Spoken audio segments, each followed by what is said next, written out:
Pues bienvenidos a esta conferencia de hipnosis clínica.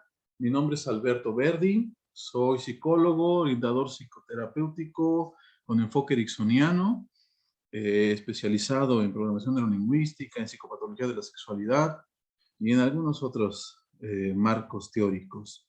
Espero que disfruten esta conferencia y que les sirva sobre todo para aplicarla en su labor terapéutica o bien en su vida diaria, en su vida cotidiana, porque la ventaja de la hipnosis clínica es que a la par que la estamos practicando sobre alguien más, toda la carga se nos devuelve, como si fuera esta la tercera ley de la física, de la tercera ley de Newton, que todo lo que viene hacia un sentido regresa a la inversa. Lo mismo pasa con la hipnosis clínica, ¿ok?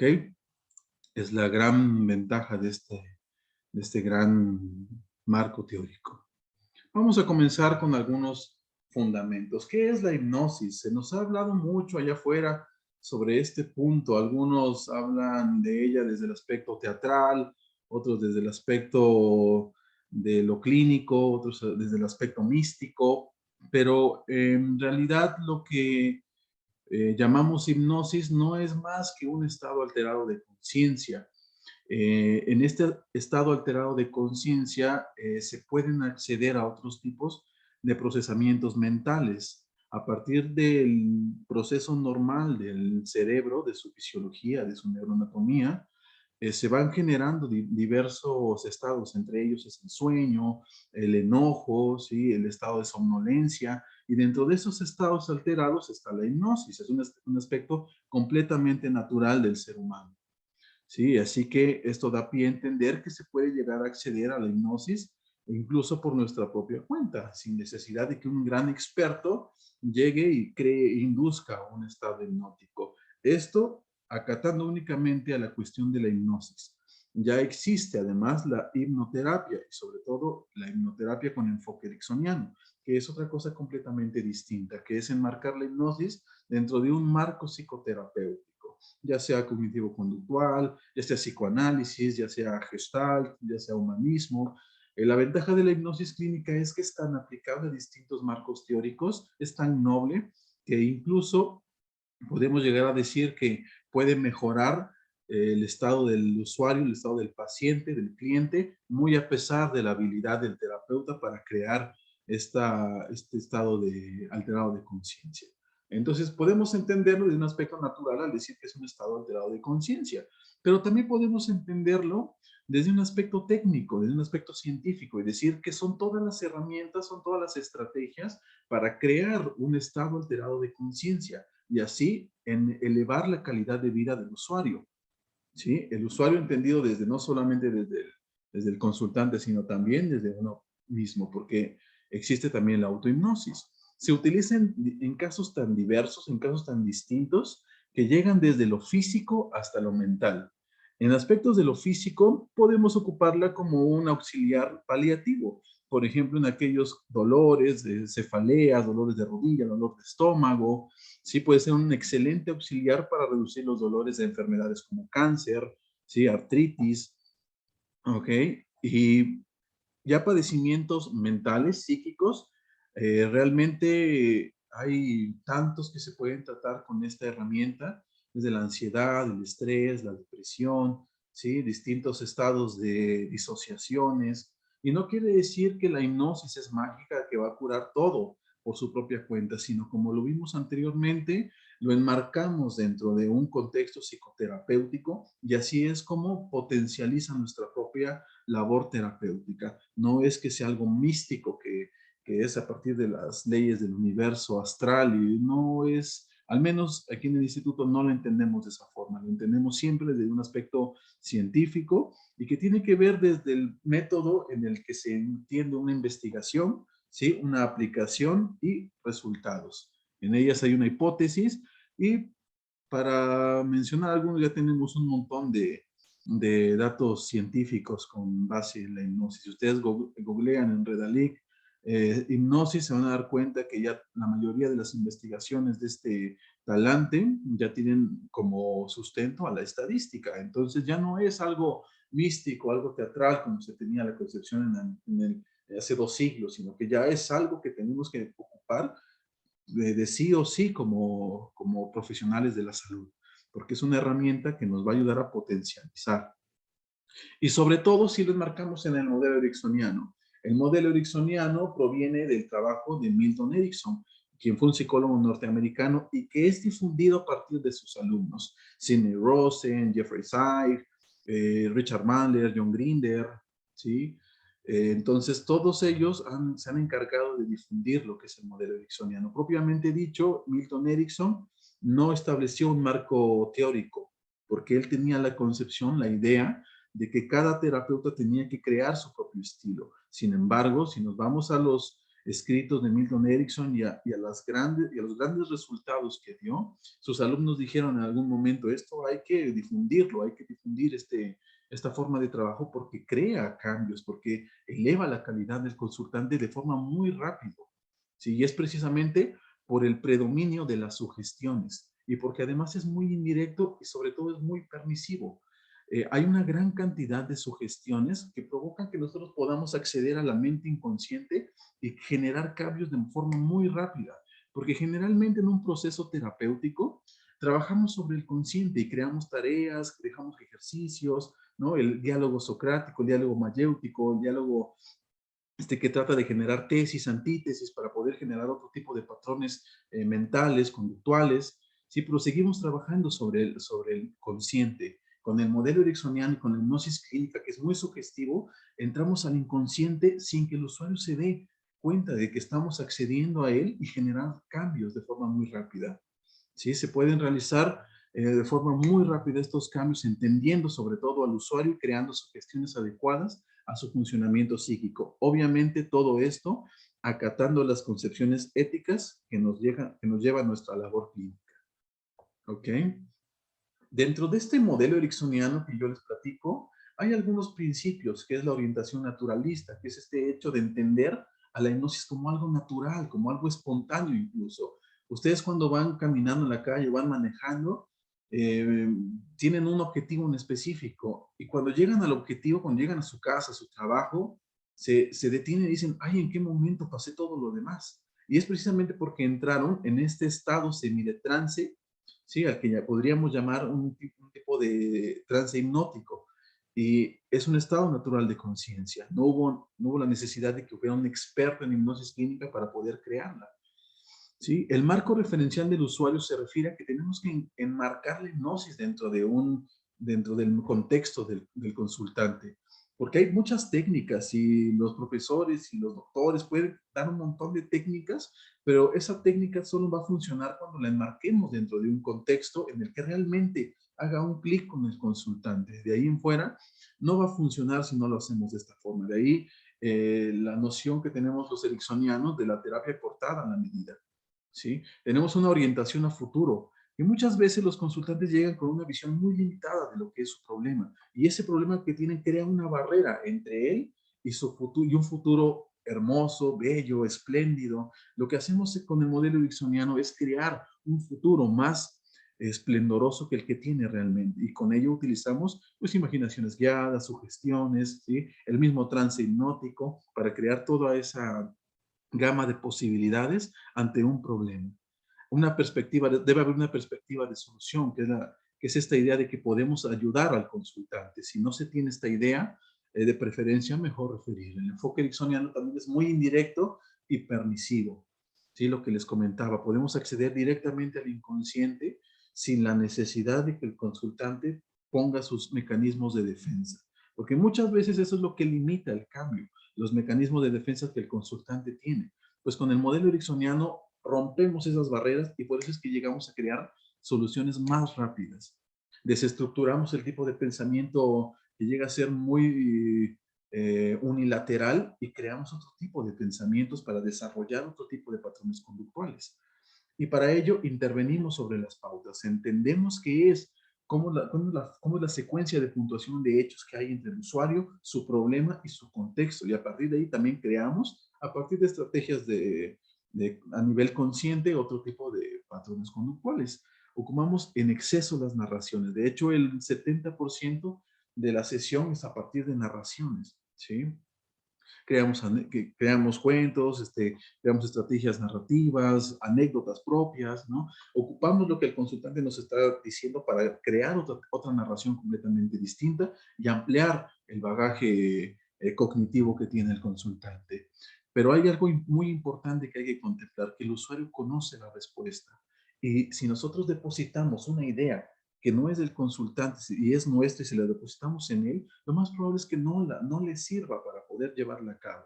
Lo que hay que hacer es que el mismo usuario lleve la terapia, lleve sus propias pautas de crecimiento y a pesar de que el modelo ericksoniano es muy rápido, muchas veces se van a encontrar con personas que son un poco más pausadas en su desarrollo y es normal, ¿sí? Entonces, también hay que dar la pauta para que el consultante lleve su propio proceso terapéutico. Ocupamos las paradojas y las ordalías. Las paradojas es una idea contraria, ¿sí? Que pueden desencadenar otro tipo de conductas. Las ordalías es prescribir el síntoma, ¿sí? Exacerbar un síntoma. La reestructuración cognitiva es a partir del diálogo que yo llamo ericksoniano, que no es más que nada un diálogo, un aspecto dialéctico en el que se van creando tesis, antítesis, ¿no? Y se van desencadenando otro tipo de patrones cognitivos y que se van fundamentando en patrones lingüísticos. Y la terapia cortada a la medida, que está muy enlazada a la cuestión de que el usuario tiene la respuesta y de que hay que meterlo en el marco referencial del usuario, ¿sí? Vamos a hablar acerca de un caso clínico. Generalmente yo le coloco nombres de países, nombres de lugares a mis consultantes. Son lugares que por lo general a mí me recuerdan cuando estoy escuchando la estructura lingüística del consultante o la consultante y me llega a generar el recuerdo de este lugar. Muchas veces en sesiones se me vienen ideas y esa misma idea eh, se retoma, porque en sesión existe una resonancia entre el consultante y el terapeuta. Y esa resonancia se tiene que ocupar para poder enmarcarlo, porque por algo se está creando. El cerebro está acostumbrado a la interconectividad. Y lo que está comentando el consultante genera una interconectividad en la mente del terapeuta. Y eso, si lo ocupamos a nuestro favor, ayuda a crear otro tipo de patrones conductuales. Entonces, por lo general yo acato, yo confío en mi inconsciente y cada vez que escucho un consultante y me llega la idea de algún lugar, de algún paisaje, en mis casos clínicos le coloco esa característica. Y en este caso es Islandia. Islandia P. El motivo de consulta es una anedonia. Sí, no tiene una gran apertura a las emociones, su vida la siente muy aplanada, muy lineal, ¿sí? En cuanto a antecedentes, tuvo una reciente separación de pareja, ¿sí? Y precisamente por esta situación, ya estaban a punto de casarse, ya estaban en estos trámites, cuando de repente el chico le dice, mejor no, y las razones que comenta fue precisamente esta carencia de expresividad emocional, de esta incapacidad del abrazo, incluso de la rigidez sexual, ¿no? Eh, también hay un antecedente de monotonía y rutina rígida, que es algo característico de ese tipo de consultantes, ¿no? Con estas características. No hacen cosas, no experimentan cosas nuevas, no hay una apertura a la experiencia muy amplia, son muy rígidos, son muy cuadrados. Tenía insomnio en ese momento y había una pérdida reciente de peso sin causa aparente. Esto da pie a que yo les comente que es importante retomar algunos aspectos de otras disciplinas, ¿no? En el Instituto de Investigación en Psicología de Oaxaca somos multidisciplinarios y multienfoque, así que damos pie a las causas médicas, ¿sí? A las causas incluso religiosas, simbólicas, ¿no? De aquello que habla muchas veces del psicoanálisis, porque es algo fundamental de la mente del consultante. Los símbolos, ¿no? Las cuestiones de los arquetipos, es algo que va a ser parte de la rutina del consultante, el sol, la luna, todo ello, y eso mismo, a partir de narraciones, las vamos ocupando, vamos creando un montón de formas nuevas de crear soluciones, de generar estrategias para resolver problemas que van nutriendo la mente del consultante. Entonces, en este caso, acatamos a la cuestión médica y para ello pues solicitamos algunas pruebas de laboratorio para determinar que no hay algún problema como diabetes, ¿no? Hipertensión que desencadena cuestiones de la glucosa y todo ello que ya conocemos de cajón. Entonces, investigamos y no hay una causa aparente de peso. Lo tomamos en cuenta también como antecedente, ¿sí? Porque es uno de los objetivos también que hay que ir midiendo. Hay un procesamiento mental muy lógico, ¿sí? Islandia tenía una capacidad de pensamiento muy concreta que rayaba en lo disfuncional, ¿sí? Y recordemos que desde el aspecto de la teoría general de los sistemas, hablamos de lo funcional y lo disfuncional en vez de lo bueno y de lo no bueno, porque eso de lo bueno y lo malo, pues es muy subjetivo, entonces llega a ser muy discordante y hasta cierto punto no funcional en el proceso terapéutico. El procedimiento fue el siguiente. Hicimos una evaluación de los antecedentes, que siempre es importante la anamnesis, ¿sí? Y las manifestaciones del problema, porque también eso es muy importante, porque si bien el DSM-5, DSM-4 nos da un marco referencial de lo que es el trastorno, bueno, que en este caso la anedonia no es un trastorno propiamente dicho, pero el DSM nos da ciertas pautas, ¿sí? La representación de cómo este trastorno, esta dificultad se manifiesta en el contexto del consultante es específico, ¿sí? No hay problemas iguales. Así un paciente que tiene esquizofrenia no va a hacer los mismos delirios que tenga otro paciente con esquizofrenia, ¿sí? Así igual el que tiene padecimiento por depresión no va a ser las mismas causas que aquel otro individuo que también tiene un diagnóstico de depresión, ¿sí? Entonces hay que investigar cómo se entiende, cómo se manifiesta este problema en el contexto del consultante. ¿Sí? Hubo un diálogo ericksoniano, que es lo que generalmente ocurre en la primera sesión, ¿no? Un diálogo ericksoniano y dialéctico en el que vamos creando otro tipo de conversaciones, otro tipo de patrones lingüísticos. Sí, empezamos a ocupar el lenguaje en sentido positivo, porque la mente no toma nada como imaginario, todo lo va tomando como real y así es como va configurando su propia vida. Milton Erickson y John Grinder tenían la idea de que así como articulamos nuestro lenguaje es como articulamos nuestra vida. Y desde un primer momento enseñamos al consultante a ocupar un lenguaje para que el cambio sea todavía más rápido, ¿sí? El modelo ericksoniano, como lo habíamos dicho, enmarca la hipnosis, pero lo trasciende, ¿sí? Trasciende a la hipnosis, es más sugestivo, se crean un montón de estrategias narrativas, lingüísticos, y dentro de ello, lo que yo llamo el diálogo ericksoniano. En la sesión 2 hubo un análisis, un ejercicio de análisis del problema, que es lo que vamos a hacer un poquito más adelante.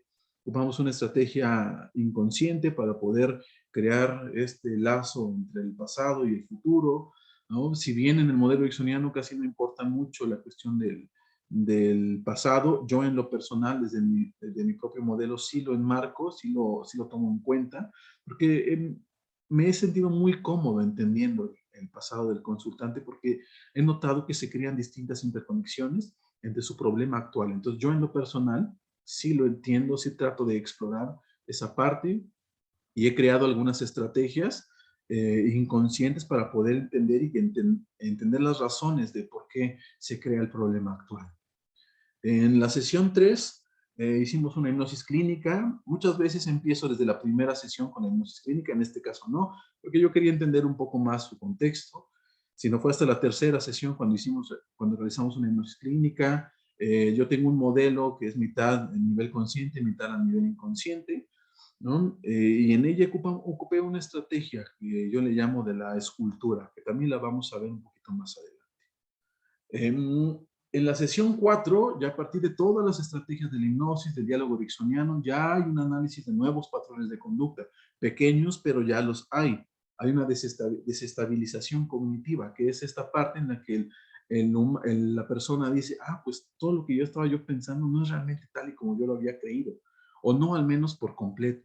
Y entonces se crean otro tipo de ramificaciones, ¿sí? De conductas. Y entonces no solamente tiene un solo camino por el cual recorrer, sino que ya se crean 2, 3, 4 ideas más amplias para poder desarrollar su propia conducta. En la sesión 5 ocupamos una reestructuración de nuevos patrones conductuales, ¿sí?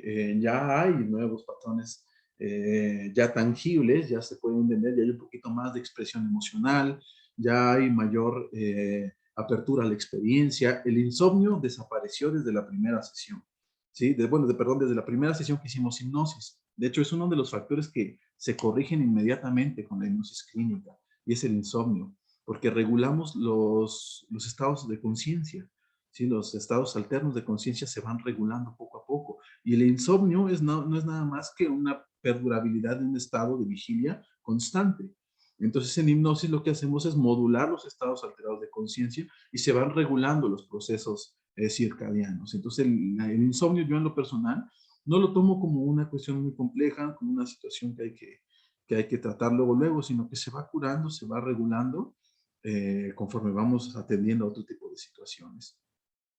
Y ya en la sesión 6 hubo una hipnosis de cierre de proceso, donde se van acoplando a nivel consciente aquello que se aprendió a partir de las estrategias de nivel inconsciente, porque recordemos que el usuario conoce la respuesta, el usuario hace la terapia.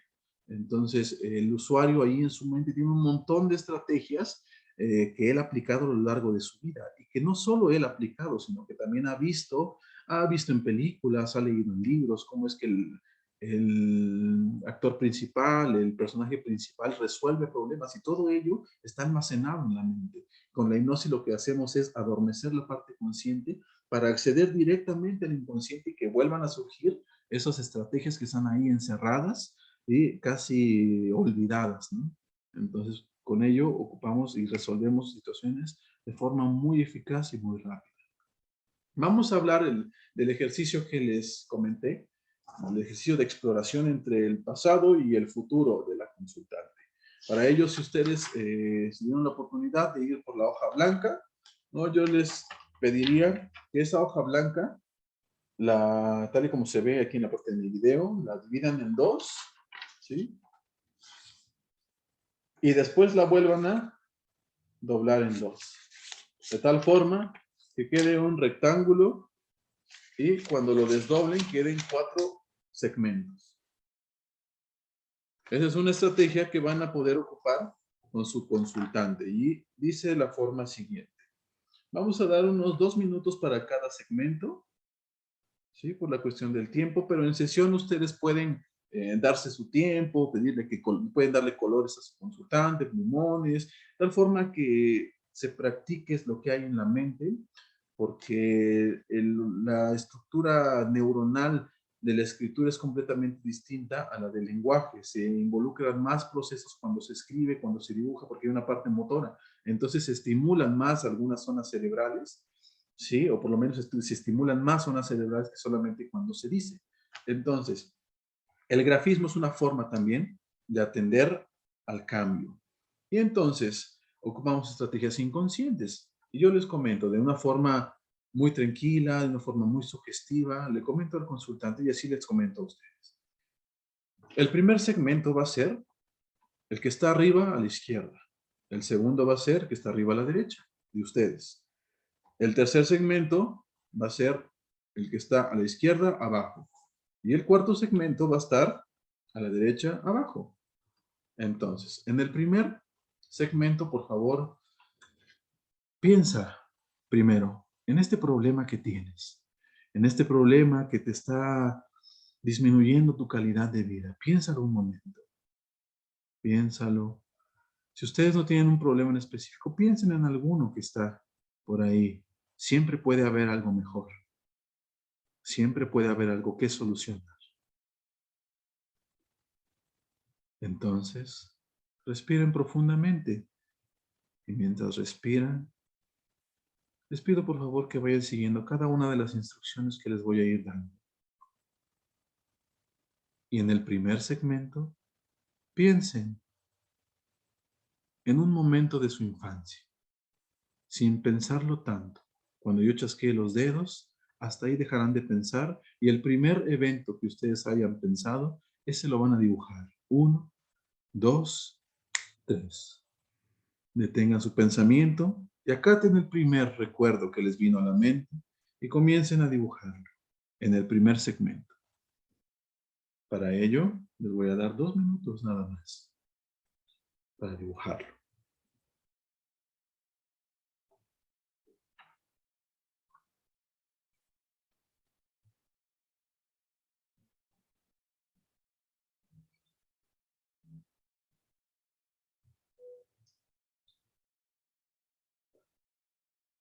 En algunos ejercicios, en los lapsos de silencio que hay, pues mientras el consultante dibuja, se van creando algún discurso ericksoniano cargado de sugestiones, cargado de narraciones, pero en este caso, en lo particular, yo recomiendo que no sea así.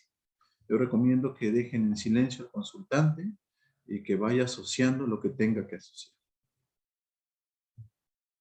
Algunos incluso ponen música. También les recomiendo que no lo hagan en este ejercicio.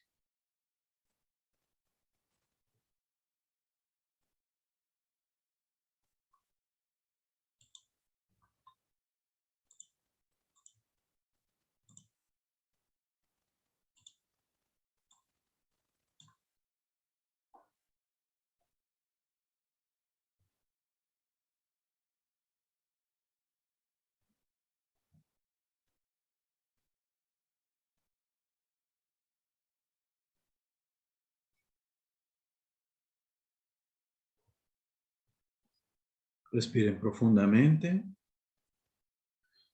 Y es momento de seguir las instrucciones que les voy a seguir dando. Por favor. Y ahora, dejen a un lado su lápiz y concéntrense aquí en la pantalla. Concéntrense ahí. Y ahora lo que yo les voy a pedir, por favor, es que en este momento, de igual forma como en el primer segmento, piensen en un evento de su adolescencia o de su adultez temprana. Y es un evento que creen ustedes que tenga que ver con el problema que tienen ahorita. Y cuando cuente 3, vendrá a su mente ese evento, ese recuerdo. 1, 2, 3. Y ahora tomen su lápiz y comiencen a dibujarlo en el segundo segmento. Dibújenlo y respiren profundamente mientras van dibujando. Respiren como si todo lo bueno que hay en el mundo estuviera accediendo en este momento en todo su cuerpo.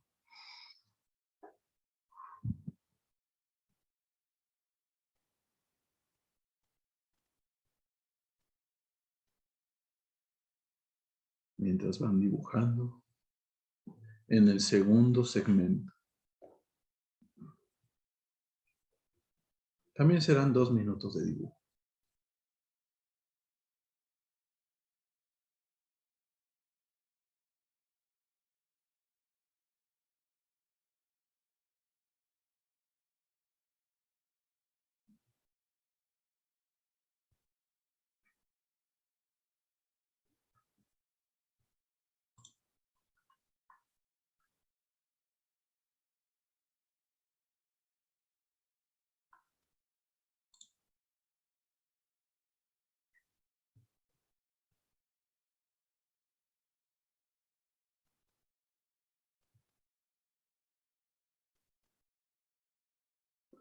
Respire profundamente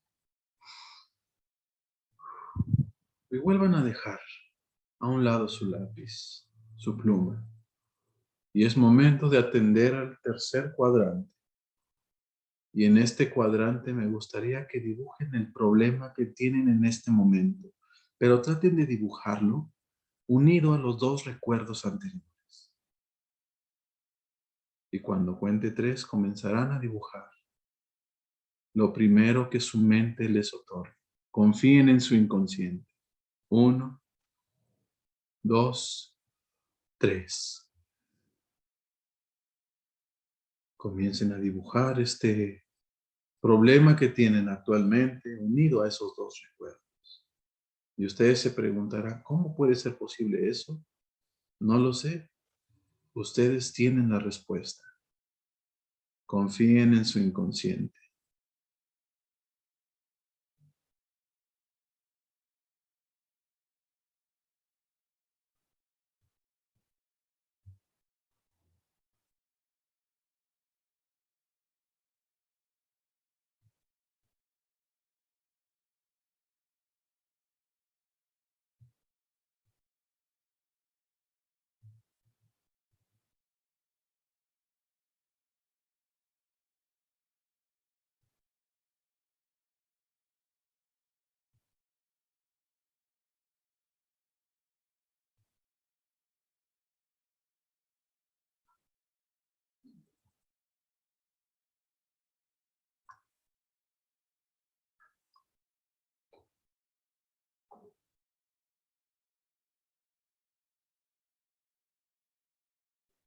Respire profundamente una vez más.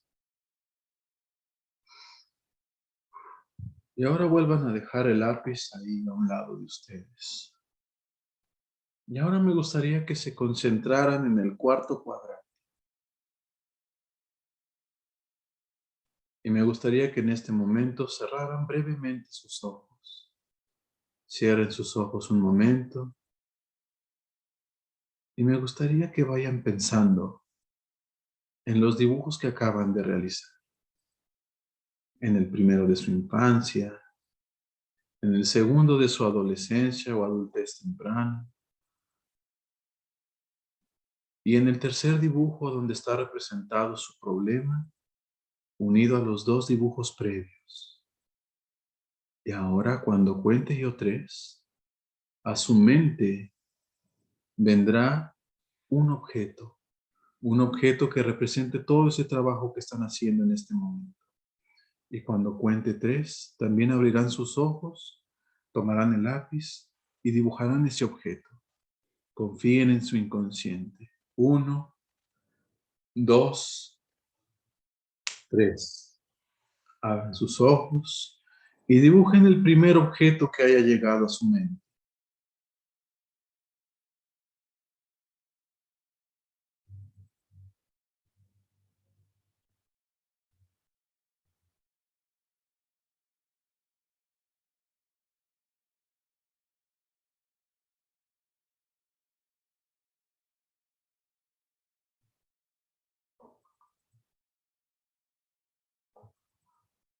Dibújenlo. Y presten atención a su respiración también. Y dense cuenta cómo a partir de su respiración van absorbiendo todo lo bueno que hay en el mundo. El amor, la paz, la tranquilidad, la suavidad, la estabilidad.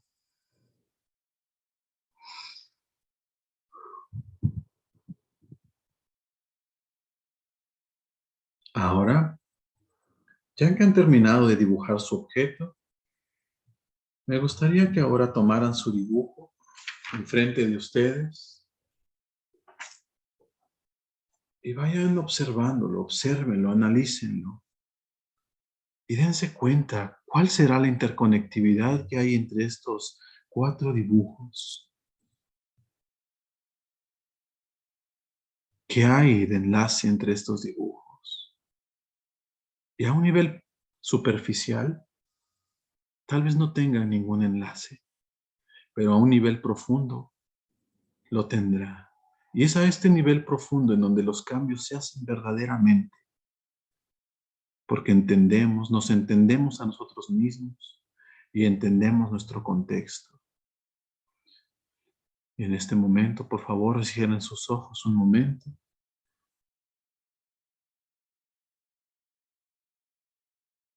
Mientras prestan su atención ahí en su mente, en el objeto que surgió, en el objeto que está dibujado en el cuarto cuadrante.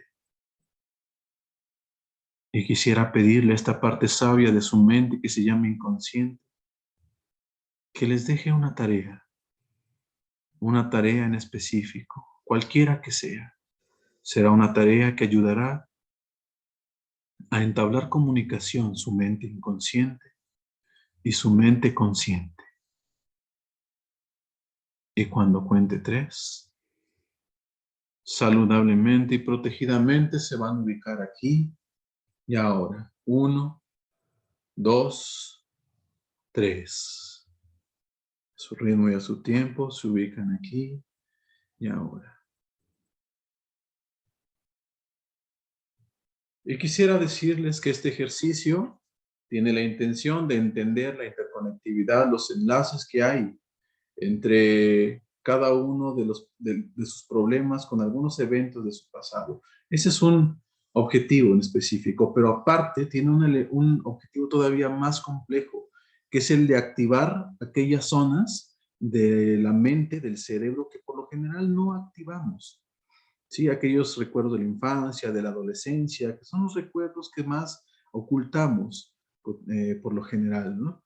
Entonces, lo que hacemos con este ejercicio es activar esas zonas. ¿Por qué? Porque esas mismas neuronas tienen almacenados un montón de recuerdos, de formas de resolver problemas. Y lo que buscamos con la hipnosis clínica es volver a retomarlos, traerlos al consciente para que vuelvan a surgir y ser aplicados en el contexto actual. ¿Sí? Entonces, esos dos propósitos tiene este ejercicio.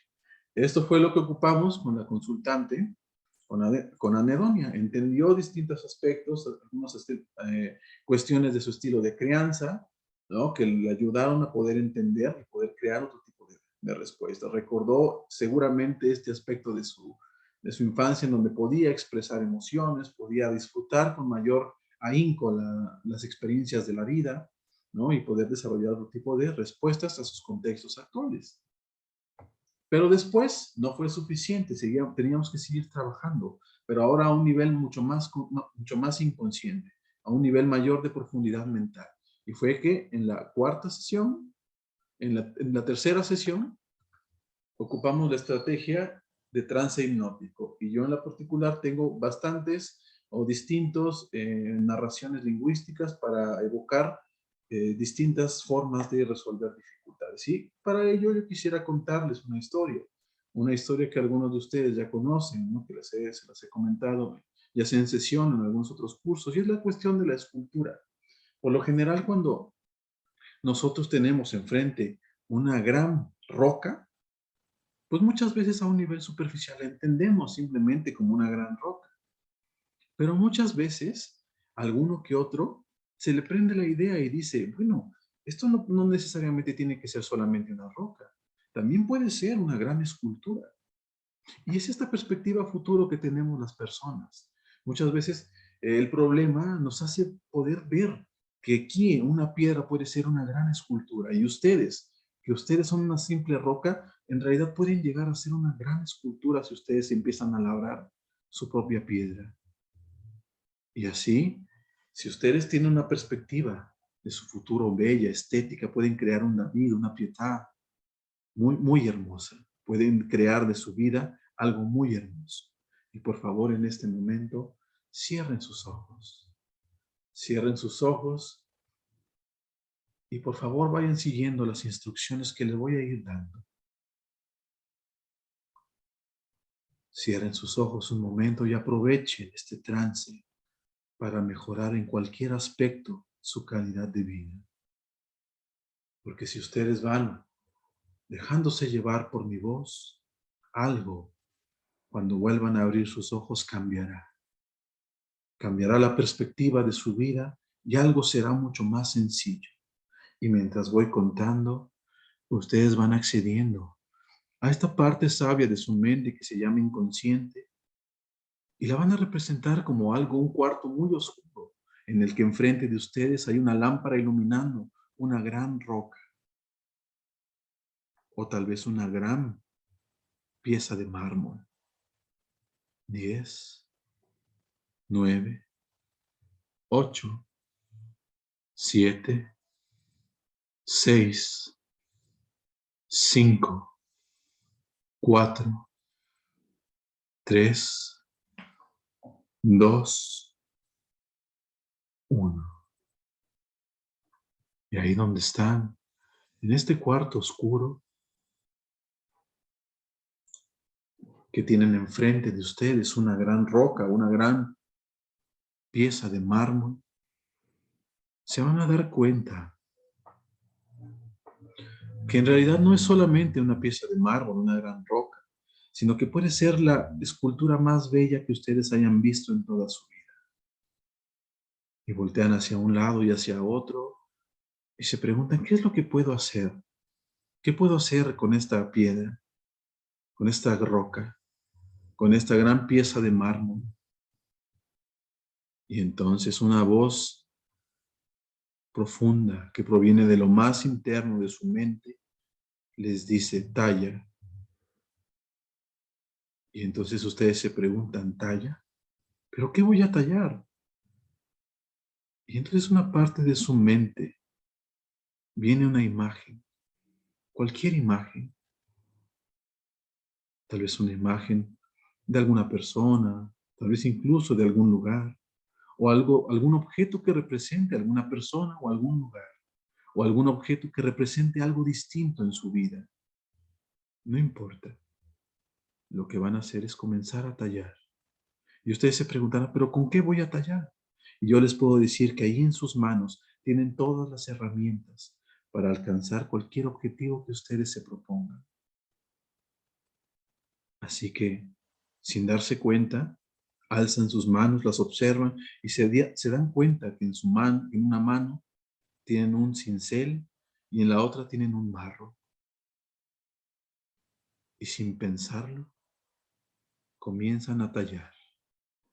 Y comienzan a tallar esa roca, esa gran pieza de mármol, dándole forma, quitándole aristas, puntas, quitándole las imperfecciones, porque al final de cuentas la vida se basa en quitar imperfecciones, porque al final de cuentas el bienestar es una decisión, es un trabajo constante, y así, trabajando constantemente y saludablemente, ustedes pueden crear una gran escultura, y así la van desarrollando, perfeccionándola, hasta que va tomando la forma que ustedes quieren. Y saludablemente y protegidamente moldean, dando una gran forma estética, bella, preciosa.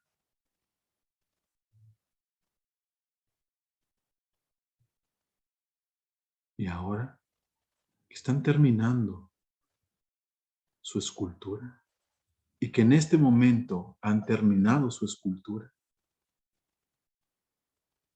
se detienen, respiran profundamente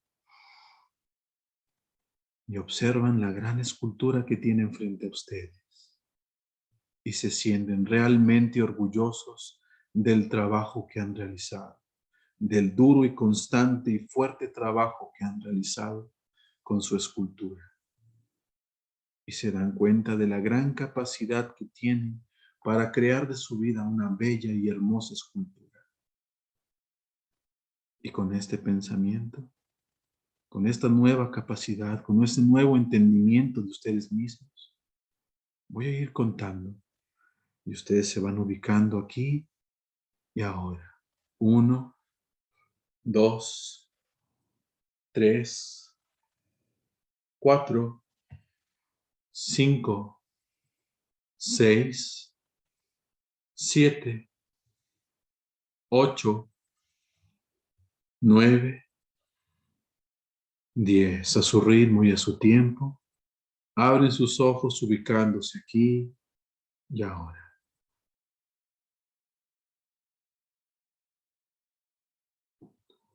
En este momento, así como ustedes están ubicándose, así también con su consultante le dan tiempo para que se vayan ubicando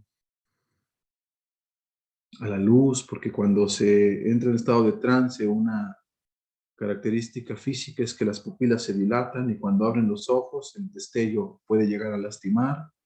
Entonces le van dando tiempo, por eso le decimos a su ritmo y a su tiempo. Abre sus ojos, de igual forma, a su ritmo y a su tiempo. Se levantan porque la mayor parte de la sangre está en la cabeza porque necesita más irrigación al momento de imaginar. Entonces también le vamos dando pauta para que se vaya regulando su nivel sanguíneo. Y cuando sea el momento que ustedes consideren o cuando lo crea conveniente el consultante, le decimos que se reincorpore. Y esta estrategia fue ocupada precisamente con Islandia. ¿Y por qué?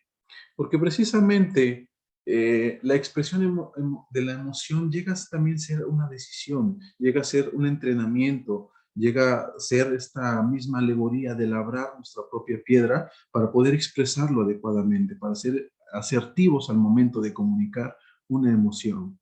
Y esa sugestión se le comentó a Irlanda. Y al final de cuentas su inconsciente pues sabio acató esa sugestión y la aplicó, que es lo mejor.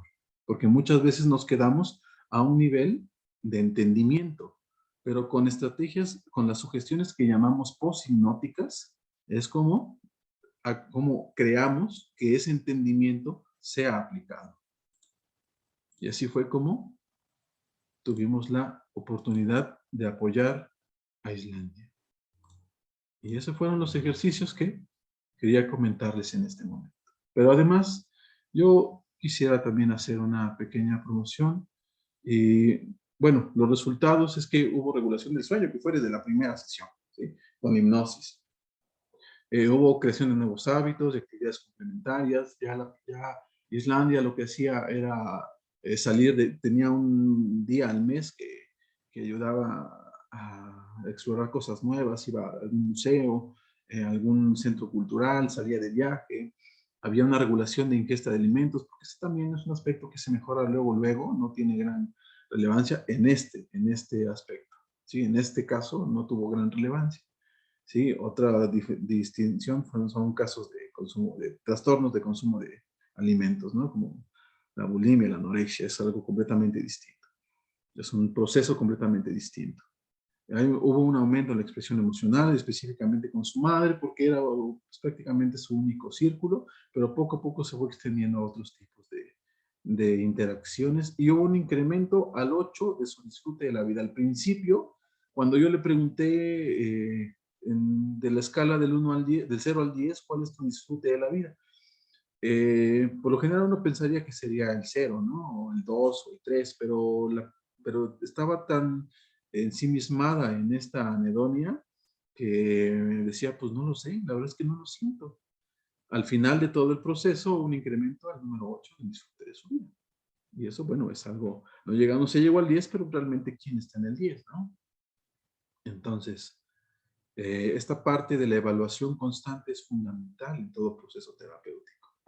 Y como les comentaba, yo quisiera hacerles una pequeña promoción de nuestra parte. El Instituto de Investigación de Psicología de Oaxaca tiene un curso especializado en hipnosis clínica que tiene la duración de 6 meses.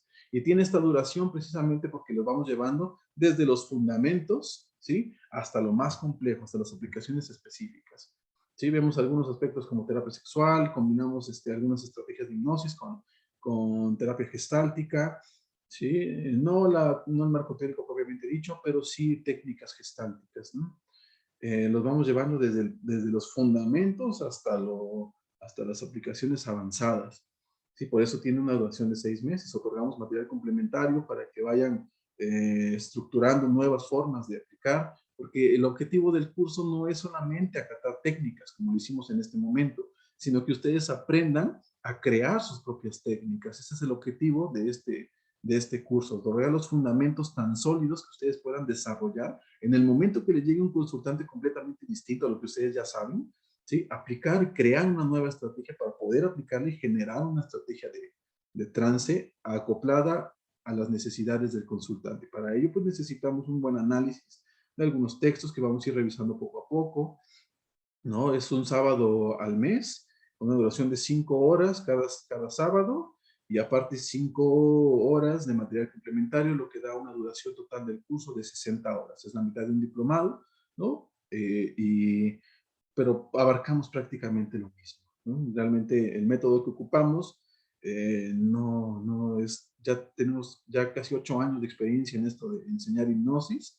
Entonces el método lo que hemos hecho es reducir el tiempo, ¿sí? A diferencia de un diplomado. Nos interesa mucho el conocimiento de ustedes, nos interesa mucho que realmente aprendan lo que estamos impartiendo y que además que lo aprendan, lo apliquen. Y entonces durante ese tiempo, pues vamos permitiendo que ustedes vayan aplicándolo, vayan practicando, y en ese momento ustedes pueden cometer errores y consultarlo con el docente, ¿sí? Que en este caso soy yo, ¿sí? Consultarlo con él, decir en qué momento podrían cambiar de estrategia, o qué otras podrían complementar, o qué historias podrían comentar, ¿no? Entonces vamos aprendiendo estrategias lingüísticas, aprendemos a crear narraciones también, aprendemos a crear narraciones que sean adecuadas a las necesidades del consultante. Entonces, les hago esa invitación. Si ustedes quisieran acceder a esta formación, les hemos mandado hoy un mensaje de WhatsApp, ahí mismo pueden solicitar la información completa. ¿Sí? Y pues yo y el Instituto de Investigación en Psicología de Oaxaca queda a sus órdenes y les agradecemos mucho su asistencia a esta conferencia y esperamos que les sirva, que la puedan aplicar en sus Tres consultantes. cosas más, me quedo en duda de qué, por qué camino de irme. Ya que voy a acabar el diplomado.